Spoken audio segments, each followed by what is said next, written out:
So మరి mister బచ్చన్లో మీరు భాగ్యశ్రీ అనే ఒక అమ్మాయిని ఇంట్రడ్యూస్ చేశారా? అవునండి. So where did you find her? అంటే మనకి ఎప్పటి నుంచో నడుస్తున్న చర్చే తెలుగు అమ్మాయిలు లేరా అని. దానికి మీరు అడగాల క్వశ్చన్ మళ్ళీ అడుగుతున్నా అడిగారా? అంటే అలాగే అడగకుండా వేరేగా అడిగాను. తెలుగు అమ్మాయిలండి, ఇప్పుడు మీలాంటి అమ్మాయిలు, భాష మీద మంచి కమాండ్ ఉండి మంచి యాక్టింగ్ స్కిల్స్ ఉన్న అమ్మాయిలు, మీరు విపరీతంగా ఇంటెలిజెన్స్ పెంచేసుకొని మీరు సమాజ పోరాటాలు, జర్నలిజము వీటి మీద బిజీగా మీకు దద్దమ్మలు కావాలన్నమాట. అలాగే బిజీగా ఉన్నారు. అంటే సామాజిక దృక్పథం లేకపోవడం ఒక లేనంత మాత్రం వాళ్ళు దద్దమ్మని మీరు అనకూడదు. స్టార్టప్స్ పెట్టి చాలామంది పైకి వెళ్తున్నారు.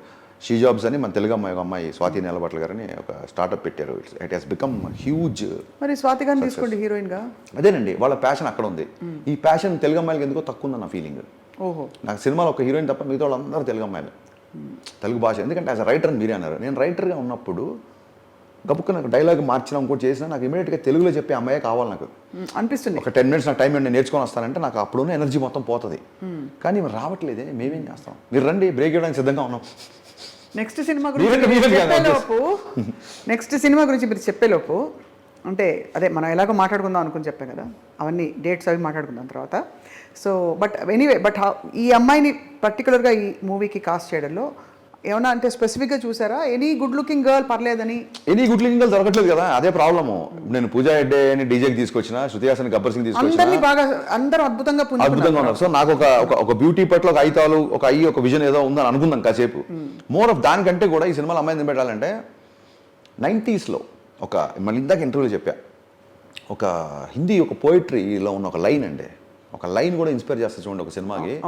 లైన్, బహుత్ బర్సోं के बाद अपनी मोहल्ले पे निकल पड़ा, सब कुछ अनजान सा लग रहा था, अनजान सी लग रही थी, लेकिन एक खिड़की ने मुस्कुराया.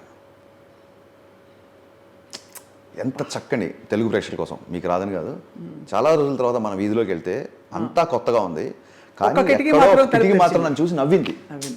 అక్కడ కిటికీలో అమ్మాయి ఉండేదా, ఉందా, లేదా, సెకండరీ, అదంతా ఇమాజినేషన్. సో నాకేమనిపించింది అంటే, మన 90s బ్యాక్డ్రాప్స్లో సినిమా తీస్తున్నప్పుడు మళ్ళీ ఇప్పుడు ఆల్రెడీ స్క్రీన్కి పరిచయం ఉన్న అమ్మాయి కాకుండా, ఏమో పలానా వీధిలో పలానా అమ్మాయి ఉండేదేమో అనిపించేలా ఒక కొత్త అమ్మాయి అయితేనే, ఆ లంగావణిలకి, ఆ లేడీ బర్డ్ లేడీ సైకిల్కి ముందర రాడ్ తీసేసిన ఆ సైకిల్కి, ఆ టేబుల్ కాటర్లకి, ఆ టీడీకే 90 క్యాసెట్స్లో రికార్డ్ చేసుకోవడం, ఆ ఇళయరాజా పాటలు వినడం, ఎండమూరి నవలు చదవడం, ఇలాగ ఒక అమ్మాయిని 90sలో ఆ వీధిలో అమ్మాయి తిరిగేదేమో.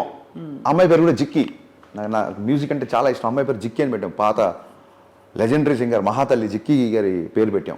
ఏంటి హీరోయిన్ పేరు జిక్కి ఈ సినిమాలో. మరి చూడండి మీరు ఎలాంటి సినిమా ఇంటర్వ్యూ చేస్తున్నారో. సో అందుకు కొత్త అమ్మాయిని, ఆ స్ట్రీట్లో అమ్మాయి ఉండేదేమో అనే ఒక ఫీలింగ్ రావాలి అన్నందుకు పెట్టాం. మిమ్మల్ని ఎందుకు పెట్టలేదు మీరు అడగచ్చు. మిస్టర్ ఘంటసాల అని అంటే పోయేది కదేమో. మిస్టర్ ఘంటసాల అనొచ్చు, కానీ అదే చూసారా మళ్ళీ end of the day commercial. అది బచ్చన్ ఈజ్ సో పాపులర్, అంతే కదా చాలా.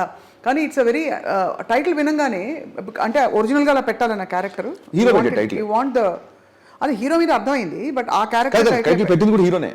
నేను పెట్టలేదు ఆ టైటిల్. మన డిపార్ట్మెంట్లో ఒక వ్యక్తి ఫేమస్ అండి.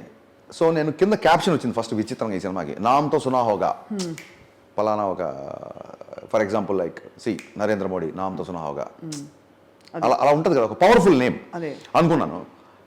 నామ్తో సునాగా వచ్చింది, ఆ పైన పేరు ఇంకా రాట్లా, విక్రమ్ రాథోడ్ ఇవన్నీ వచ్చేసినాయి కదా, ఏది ఏదైనా ఆలోచిస్తుంటే ఆయన క్యాప్షన్ చెప్పాను హీరో గారికి, చెప్పగానే ఆయన బచ్చన్ నామ్తో సునాగా అన్నాడు. అనగానే ఆయన నచ్చేసింది మిస్టర్ బచ్చన్ అని. సో కథల ఎంపికలో హరీష్ శంకర్ గారు ఎక్కువ ఆల్రెడీ తీసిన కథల్ని ఇష్టపడతారని మీకు ఒక పేరు ఉంది, అది అందరూ అడిగేశారు ఆల్రెడీ.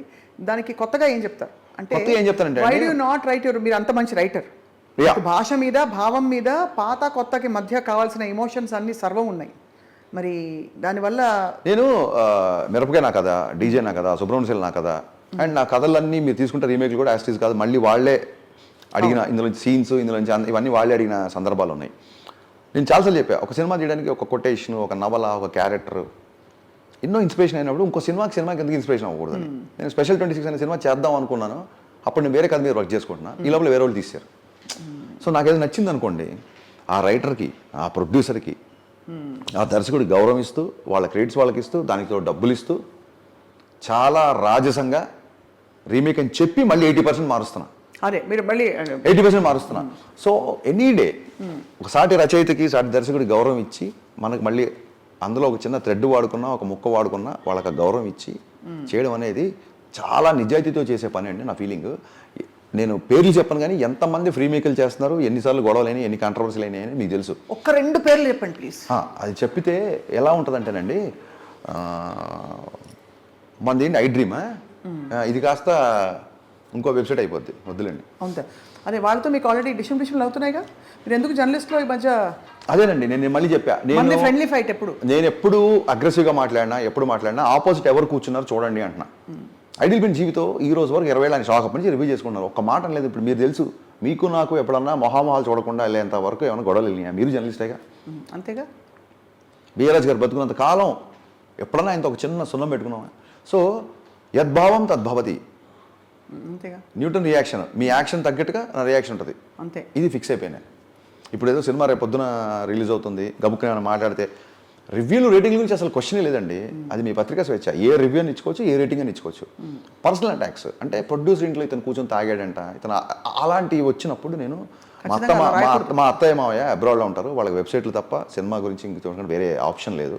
వాళ్ళు విని ఆఫ్కోర్స్ బాధపడతారు. ఎందుకు ఈ ఏజ్లో వాళ్ళని బాధ పెట్టాలి? అందుకు నేను I started off raising my voice and I will continue to do this. So అయితే హరిశంకర్ గారు తాగారనమాట? తాగుతానండి, ఆమె అకేషనల్ డ్రింకర్.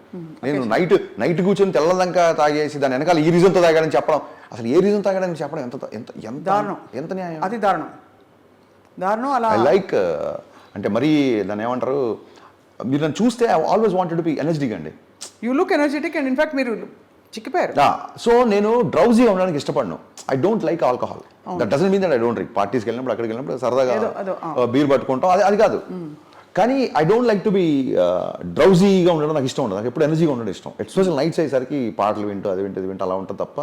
అదొక it's your relaxation and that's your personal thing. We don't mean to intrude. No, public థింగే చెప్తున్నా కదా. I do drink but I don't like alcohol to drink much. Right. So అయితే మరి మిస్టర్ బచ్చన్లో అసలు వేరే thought వచ్చిందా రవితేజ గారు కాకపోతే అని, లేకపోతే ఎలా అసలు కాంబినేషన్ ఎలా కుదురుకుంది? కాంబినేషన్ ఉందండి. అంటే అఫ్ కోర్స్ ఆయన మీతో మై గాడ్, అది ఓకే, అది కాకుండా ఎలా కుదురుకుంది? ఎలా కుదిరిందంటే ఈ సినిమా జరగడానికి కారణం పవన్ కళ్యాణ్ గారు. ఆ సినిమా మధ్యలో ఆయన ఎలక్షన్ కూడా వచ్చేసి ఆయన క్యాంపెయిన్కి వెళ్తున్నారు అనగానే ఫాస్ట్గా సినిమా ఫినిష్ చేసి గబుకు నేను మళ్ళీ వచ్చి షూటింగ్ అంటే వీ షుడ్ బి అవైలబుల్ కదా అన్న దాంతో స్టార్ట్ చేస్తే, నాకంటే ఎక్కువ స్పీడ్గా పనిచేసే హీరో రవితేజ్ గారు కాబట్టి ఇమీడియట్గా అలా స్టార్ట్ అని అప్పటికప్పుడు కూర్చొని కథ రాద్దాం, లేటు ఇంకొక అలా అంటే లేట్ అయిపోద్ది. మళ్ళీ ఈ గబుకుని ఈ సినిమా ఎవరైనా తీసేస్తారేమో. ఇది సినిమా ఫస్ట్ హాఫ్ నేను థియేటర్ చూడగానే నాకు ఫస్ట్ హాఫ్ ఫామ్ అయింది. అమ్మ పలికింది, ఒకసారి పలుకుద్ది అలాగా. సో అలాగా ఆ పలికిన అమ్మనే త్వరగా అని స్టార్ట్ చేశాను. మీకు ఎప్పుడు చెప్పను ఒక విషయం చెప్తున్నాను ప్లీజ్. నేను రవితేజ గారి ఫ్యాన్ అండి. ఓ, ఆయనకి చెప్తే బాగుంటుందేమో. ఆయనకి మీరు చెప్తారని మీకు చెప్తున్నాను 100%. సో మీరు దయచేసి కొంచెం ఒక పేపర్ మీద ఎందుకు దాచారు ఈ భావం, ఈ మూగ ప్రేమ ఎందుకు ఇంతకాలం ఎందుకు అలా ఉండిపోయింది? అంటే ఎప్పుడో అప్పుడు అది మీరు చాలా రెబల్గా ఉంటారు, చాలా బోల్డ్గా ఉంటారు. ఏ mister mass Maharaj I love you అని చెప్పండి, కెమెరా పని చెప్పండి. రవితేజ గారు నేను మీ అభిమాని అండి. రేడియోలో ఎక్కువ మీ పాటలే వేసేవాళ్ళం అండి. ఒక రవితేజ గారు ఫ్యాన్. రవితేజ గారు న్యూస్ డేట్ కాదే, ఆయన పాటలు కాదు, ఆయన నటించిన పాట నటించిన పాటలు రేడియోలో ఎలా వింటారండి? అవును, నటించిన పాటలు, మరి ఆ పాటలు వేయమని చెప్పి ఆయన నటించిన పాటలు వినిపించమని ఒక అతను ఫోన్ చేసేవాడు. రోజు పాట వేయకపోతే బుర్ర తినేవాడు. మీ ఇద్దరం కలిసి 2-3 పాటలు వేసి ఎంజాయ్ చేసి ఫోన్లోనే అతని చేస్తూ. రవితేజ గారు I think his timeless, ever green. ఆయన మరి అదే ఒక విచిత్రం అనిపిస్తుంది.